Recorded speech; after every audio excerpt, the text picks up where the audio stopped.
ஒருமுறை உலக புகழ்பெற்ற கால்பந்து போட்டியில் ஜெர்மனி ஜெயித்தது.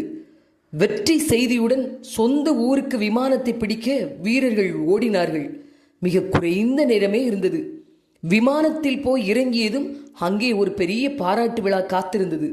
அவசர அவசரமாக ஓடிய வெற்றி வீரர்களில் ஒருவன் வழியில் வந்து கொண்டிருந்த பார்வையற்ற ஒரு பெண்ணின் மீது தெரியாத்தனமாக இடிக்க அவளது பழக்கூடை கீழே விழுந்துவிட்டது.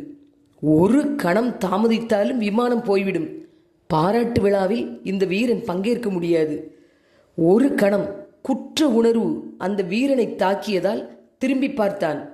பரிதவித்து நின்றிருந்த பார்வையற்ற பெண்ணை பார்த்ததும் திரும்ப அவளிடம் ஓடி வந்து பழங்களை பொறுக்கி அவள் அதை கூடையில் அடுக்கி விழுந்ததில் வீணாய் போன பழங்களுக்கான காசையும் கொடுத்துவிட்டு அந்த பெண்ணிடம் மன்னிப்பு கேட்டுவிட்டு மறுபடி வேகமாக ஓடத் தொடங்கினான். அந்த பெண் கேட்டாள், ஐயா, நீங்கள் யார்? கடவுளா? இதைவிட பெரிய பாராட்டு அந்த வீரனுக்கு உலகில் எங்காவது கிடைக்குமா? கடவுளுக்காக இன்று சண்டையிட்டு கொண்டிருக்கும் நாம் இப்படி கடவுளாக முயற்சிக்கலாமே. வாழ்த்துக்கள் நண்பர்களே. இனி எல்லாம் சுகமே.